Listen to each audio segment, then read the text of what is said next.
को भी कतई नहीं छोड़ेंगे और खासतौर पर उन सहयोगियों को जो कभी अखिलेश यादव के साथ थे और अखिलेश यादव के साथ रहते ही अखिलेश यादव पर जमकर बयानबाजी करने लगे थे, नसीहतें देने लगे थे, बताने लगे थे कि अगर वो नहीं तो अखिलेश कुछ नहीं। समझ तो गए होंगे आप, केरका चाचा की हम बात कर रहे हैं, ओम प्रकाश राजभर की। आज अखिलेश यादव ने एक प्रेस कॉन्फ्रेंस की और उनके बगल में वहां पर एक चेहरा बैठा था। उस चेहरे के आधार पर अखिलेश यादव ने ललकार दिया ओम प्रकाश राजभर को। देखिए पहले तस्वीर, तो आप देख ही रहे हैं, ये महेंद्र राजभर हैं। महेंद्र राजभर वही जो कभी ओम प्रकाश राजभर के सुभाषपा में थे, बाद में बागी तेवर अख्तियार करते हैं, 2022 विधानसभा चुनाव के बाद अपनी एक अलग स्वाभिमान पार्टी बना लेते हैं, अखिलेश यादव को समर्थन की बात कह देते हैं। आज एकाएक वो लोग जाते हैं अखिलेश यादव से मुलाकात के लिए, सपा दफ्तर पर ही मीटिंग होती है। उसके बाद अखिलेश यादव एक प्रेस कॉन्फ्रेंस बुला लेते हैं। प्रेस कॉन्फ्रेंस बुलाकर अखिलेश यादव ओम प्रकाश राजभर के सबसे बड़े वोट बैंक को लेकर एक बड़ा ऐलान कर देते हैं। जी हां, राजभर कम्युनिटी के लिए अखिलेश यादव एक बड़ा ऐलान करते हैं, जिसे 27 के लिहाज से बहुत बड़ा ऐलान माना जा रहा है। अखिलेश यादव ने क्या कहा वो हम आपको जरूर बताएंगे, जरूर सुनवाएंगे कि 27 के लिए राजभर कम्युनिटी को अपनी तरफ करने की कोशिश में अखिलेश क्या कुछ कहते हैं, लेकिन चुटकी जो लेते हैं ओम प्रकाश राजभर पर, पहले वो सुन लीजिए। दरअसल आप देख ही रहे, पहलगाम जो आतंकी हमला था उस पर किस तरीके से सियासी बयानबाजियां हो रही हैं, गुस्सा भी है तो वहीं तंज और कटाक्ष का सिलसिला भी है। ऐसे में ओम प्रकाश राजभर से अभी 2 दिन पहले एक सवाल पूछा गया पहलगाम अटैक को लेकर, तो उसमें अजीबोगरीब स्टेटमेंट दे गए ओम प्रकाश राजभर। ओम प्रकाश राजभर कहते हैं कि जो राजभर कम्युनिटी के युवा है ना, नौजवान है, सरकार उनको आगे करे, वो आतंकियों का सफाया कर देंगे, उनको सरहद पर भेजा जाए। वो ये तक कहते कि अंग्रेज जो थे उनको क्रिमिनल कैटेगरी में राजभरों को रखते थे। कहते कि अगर 100 रुपया पकड़ाया जाए पंडित जी के लड़के को और राजभर के लड़के को, तो पंडित जी का लड़का मेले में जाकर के चाट बताशा खाएगा, रसगुल्ला खाएगा, मिठाई खाएगा, लेकिन राजभर का बेटा कट्टा लेकर आएगा। तो वो कहते कि ये तो लड़ाकू किस्म की वैसे ही कम्युनिटी है, तो इनकी क्या ही बात है। अखिलेश यादव इस पे मजे लेते हैं, कहते हैं कि आप पीछे क्यों हैं, फिर तो इनको आगे भेजिए, यहां पर मामला संभाल लेंगे महेंद्र राजभर। पहले चुटकी वाला बयान सुनिए। पंडित जी के लड़के को और राजभर के 2 लड़के, 2 जाति के, पंडित जी के लड़के को 100 रुपया दीजिए, 100 रुपया राजभर जी को। तो पंडित जी का लड़का मेला में जाएगा तो रसगुल्ला, चमचम, रसमलाई खाएगा। राजभर का लड़का जाता है तो वो नकली कट्टा खोज के खरीदता है और नकली काग रिहर्सल किया हुआ है। केंद्र सरकार अगर हथियार दे दे तो जितने आतंकवादी पाकिस्तान में घुस के मारेंगे। एक सवाल और उन्होंने कहा, एक जवाब और उन्होंने दिया है कि हमें बंदूक थमा दो, हम पाकिस्तान में घुस कर मारेंगे।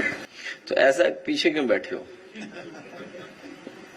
आगे जाओ, जाना चाहिए। ऐसे लोग जो बहादुर लोग हैं इनको सबसे पहले आगे भेजना चाहिए, और उसके बाद महेंद्र राजभर अपना सब संभाल लेंगे। तो भाई अखिलेश यादव ने किस तरीके से ओम प्रकाश राजभर के मजे लिए वो तो आपने देख लिया, ठीक है, लेकिन अब मसला थोड़ा गंभीर विषय का। गंभीर विषय मतलब कि जातीय समीकरणों को साधने की कोशिश में अखिलेश यादव कैसे लगे हुए हैं, 27 की तैयारी में कैसे अभी से आप पूरी तरीके से तत्पर है अखिलेश यादव, वो तो आप देख रहे हैं। रोज प्रेस कॉन्फ्रेंस अमूमन हो रही है। कल आपने देखा कि किस तरीके से कई सारे पार्टी के नेताओं को पार्टी में शामिल करवाया गया। समाजवादी पार्टी में अखिलेश यादव ने शामिल करवाया, जिसमें बसपा के भी नेता थे, उसमें आरएलडी के भी नेता थे, उसमें ओवैसी की पार्टी के भी लोग थे। यानी अपने कुनबे को तो अखिलेश यादव बढ़ा ही रहे हैं, साथ ही साथ हर एक कम्युनिटी को अलग तरह का संदेश दे रहे हैं। अब राजभर समाज के लिए क्या खास संदेश लेकर अखिलेश यादव बैठे, जरा वो समझिए। एक तो आपने देखा कि महेंद्र राजभर उनके साथ गलबहियां करके एक संदेश तो दे रहे कि भाई राजभरों का हम स्वागत करते हैं, जो असल बात करेगा राजभरों की लड़ाई का उसका हम स्वागत करेंगे। यानी एक तरफ महेंद्र राजभर को एक प्लस पॉइंट और उधर ओम प्रकाश राजभर को एक माइनस पॉइंट, यानी बीजेपी को माइनस पॉइंट, क्योंकि उनके अलाइ हैं, वो उनके सहयोगी हैं। दूसरी तरफ एक बड़ी घोषणा करते हैं सुहेल देव की प्रतिमा को लेकर। अखिलेश यादव कहते हैं कि महेंद्र राजभर कई सारे सुझाव लेकर हमारे पास आए हैं, उन तमाम सुझावों पर समाजवादी पार्टी गौर करेगी, उसे अमल में लाएगी, जिसमें सबसे अहम ऐलान हुआ कि जब सपा की सरकार 27 में आएगी तो सुहेल देव, राजा सुहेल देव की प्रतिमा लगवाई जाएगी, महाराज सुहेल देव की चमचमाती तलवार दिखाई देगी, वो भी उस गोमती फ्रंट पर। सुनिए। कि समाजवादी सरकार बनेगी तो यही देश का सबसे सुंदर रिवर फ्रंट है, इसी पर महाराजा सुहेल देव जी की प्रतिमा लगवाने का काम हम समाजवादी लोग करेंगे। प्रतिमा के साथ साथ उनका शौर्य, उनकी बहादुरी, जिस तरह के वो योद्धा थे, जो उनके हाथ में तलवार होगी, वो तलवार भी सोने के साथ चमकती हुई दिखाई देगी। वो अगर अष्ट धातु या सोने को मिलाकर के बनानी पड़ेगी तो महाराजा सुहेलदेव जी की तलवार यहां पर चमकेगी, राजधानी में रिवर फ्रंट पर, जो सबसे सुंदर और सबसे कीमती जगह है।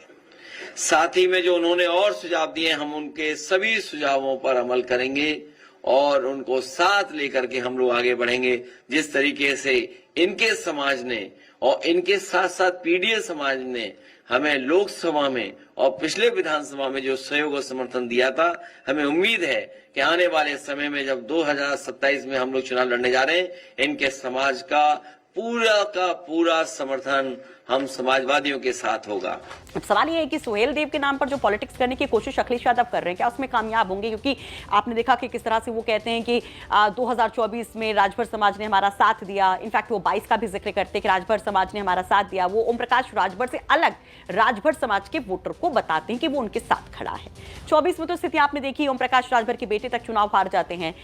इसलिए अखिलेश यादव को लग रहा है कि ये बहुत अच्छा मौका है जब ओम प्रकाश राजभर से इतर पीडीए की पॉलिटिक्स के नारे के साथ वो राजभर कम्युनिटी का अच्छा खासा वोट अपने नाम कर सके, क्योंकि अगर पूर्वांचल को फतेह करना है तो इस वोटर का साथ रहना बहुत जरूरी है। और अखिलेश यादव इसी जुगत में। अब आपसे सवाल है कि आपको लगता है कि अखिलेश यादव इस कोशिश में कामयाब हो पाएंगे? क्या ओम प्रकाश राजभर जो